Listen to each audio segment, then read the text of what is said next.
I deem this reply a full acceptance of the Potsdam Declaration, which specifies the unconditional surrender of Japan.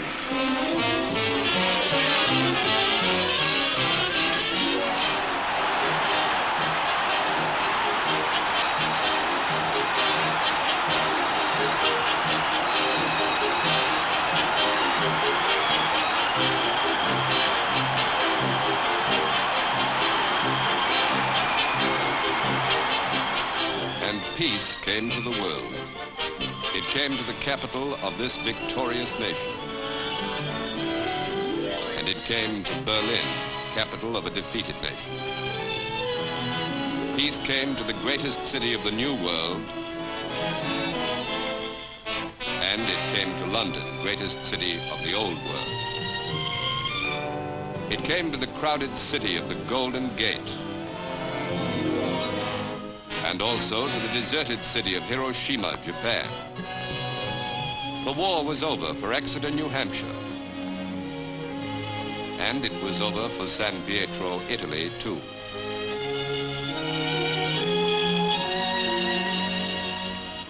Deep in our hearts there is a prayer dedicated to the men and women whose sacrifices made possible the victory.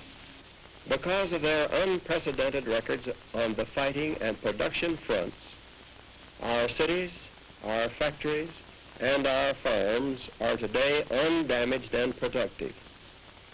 We can now concentrate our thoughts and our energies on the building of a prosperous and secure peacetime America, but only by solving immediately the problems which the end of the war has produced can we guarantee sound national economy. This task calls for patience, cooperation, and the understanding of every one of us. And peace came to our overseas bases, to Guam and Guadalcanal, Kwajalein, Iwo Jima, Okinawa, and all the others. Some are being demilitarized already.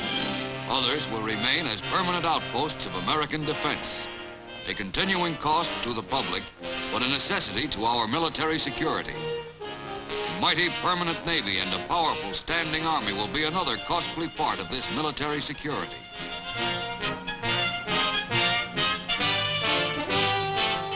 Americans know, too, that forces of occupation in the defeated countries are vital to the peace which was bought at so high a price by our men and our dollars.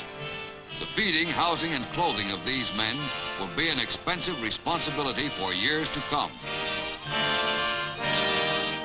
But the more immediate problem is to return millions of servicemen and women to their homes. The most extensive troop movements ever to be undertaken by any nation have been underway since VE Day and will continue well into 1946. This means American resourcefulness, transportation, and dollars.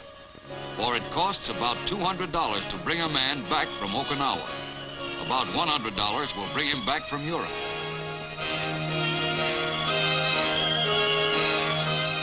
It is estimated that the total cost of bringing our forces back to these shores will be about $1,400 million.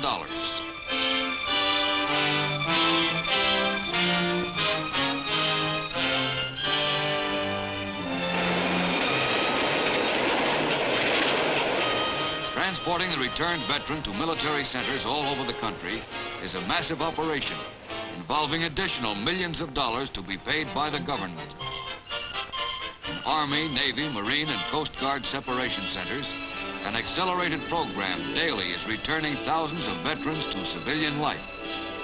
Physical examinations are thorough, and those who have incurred disabilities in the service are entitled to veterans' disability pensions.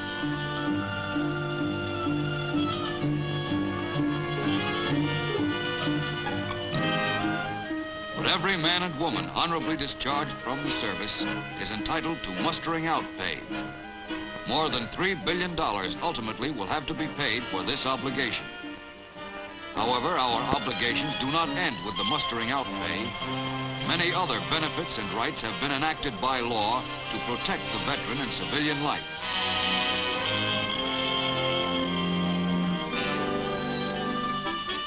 all over the nation, a network of government offices has been geared to give assistance with employment problems.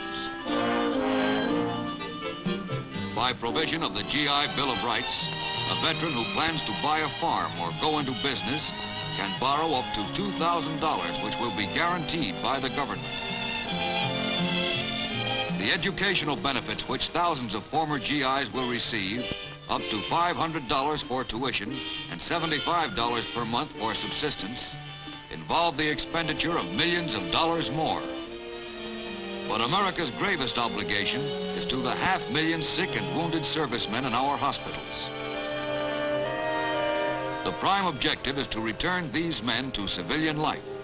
But there are many who will have to be hospitalized indefinitely. All of them deserve our gratitude forever and the best care our dollars can buy. Those are some of the immediate problems that confront us. They're complicated ones, and they'll take time and money to solve. The end of the war does not mean the end of our responsibilities toward the national economy. There are new problems which will have to be met realistically by our government and through the voluntary efforts of all the people. We've been able to do the job during the war. We can do the same magnificent job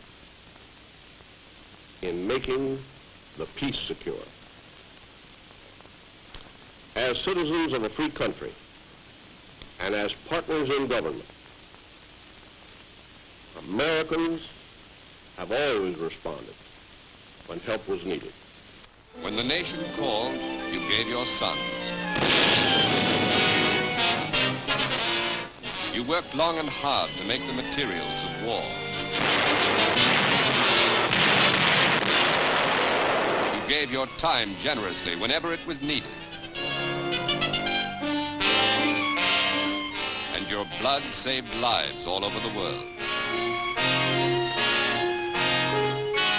Your salvage increased critical stockpiles. And you have wisely loaned money to your government, $130 billion in war bonds. With your support, each one of the 7 war loan drives reached far beyond its goal. The first drive asked for $9 billion. $13 billion was the goal of the second. Each successive war loan drive went billions of dollars over the top.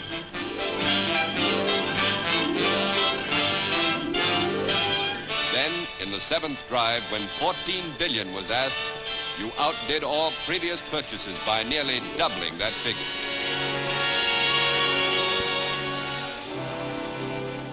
$85 million Americans have, through war bonds, purchased partnership in their government. That is a proud record, and by holding on to their bonds, they continue to share in their government. The Victory Loan is our final great effort. It is our first peacetime salute to those who made peace a fact. America sent its loved ones to war. America sent its goods to war. America sent its dollars to war. America's loved ones and America's goods have reached their objective. The wartime job of our dollars is not done. Let's finish that job with the Victory Loan. The cities of America are the symbol of a strong nation. A nation that is determined to shoulder resolutely and energetically the obligations that the peace has brought. We have responsibilities not only to ourselves, but to our children. For they look to us to build a great America in which they can live secure and free forever.